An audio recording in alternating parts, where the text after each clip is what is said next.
आज दुपारी 1 वाजता जाहीर होणार 12वीचा निकाल, विद्यार्थ्यांची धाकधूक वाढली। हातकणंगलेमधून उमेदवार मागे घेण्यासाठी राजू शेट्टींनी प्रकाश आंबेडकरांना 24 वेळा केला होता फोन, सूत्रांची न्यूज 18 लोकमतला माहिती।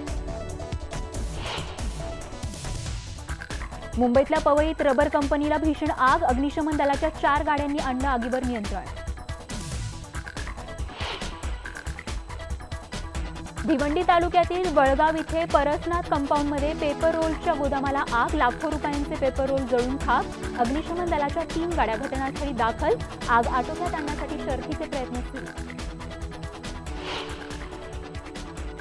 तारापूर औद्योगिक क्षेत्रातील एका रासायनिक कारखान्यात भीषण स्फोट, स्फोटात 4 ते 5 कामगार जखमी।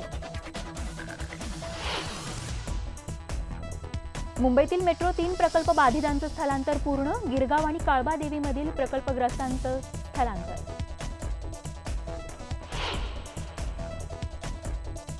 मुंबई अहमदाबाद बुलेट ट्रेन आणि मुंबई पुणे हायपर लूप प्रकल्पांचं पंतप्रधान नरेंद्र मोदींच्या हस्ते 15 ते 31 जुलै दरम्यान भूमिपूजन होण्याची शक्यता।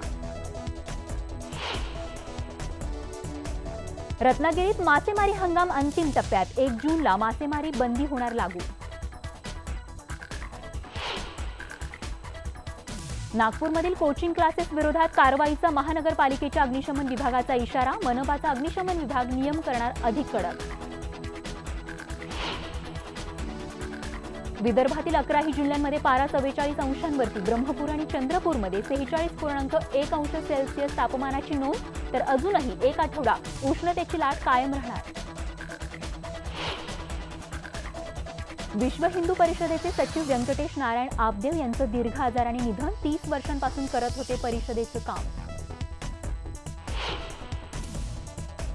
पश्चिम रेल्वेच्या डब्यावर महिला डबा दर्शवणारं चित्र बदलण्याची तयारी सुरू, डोक्यावर पदर असणाऱ्या महिलेच्या चित्राऐवजी सुटातली महिला दिसणार।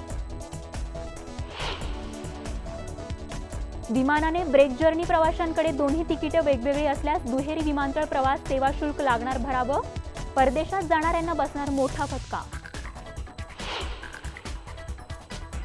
सिंहांची जोडी लवकरच भायखळ्यातील राणीच्या बागेत होणार दाखल, साधारण 15 ते 20 दिवसांमध्ये वनराजाच्या जोडीचं मुंबईकरांना होणार दर्शन। गोकुळ दूध दरानंतर आता मदर डेअरीच्या दुधाच्या किमतीतही वाढ, तर पतंजलीकडून स्वस्त दूध बाजारात दाखल। खासदार उदयनराजे भोसले आणि सुप्रिया सुळे हे राष्ट्रवादीचे 2 खासदार ठरले, राज्यातील सर्वात श्रीमंत खासदार, असोसिएशन ऑफ डेमोक्रेटिक रिफॉर्म्सचा अहवाल। दिल्लीतल्या पिरागडी भागात बल्ब बनवणाऱ्या कारखान्याला भीषण आग, अग्निशमन दलाच्या 15 गाड्यांनी आगीवर मिळवलं नियंत्रण। टोकियोमध्ये बस स्टॉपवर थांबलेल्या नागरिकांवर एका व्यक्तीचा चाकू हल्ला, 3घांचा मृत्यू, 19 नागरिक जखमी।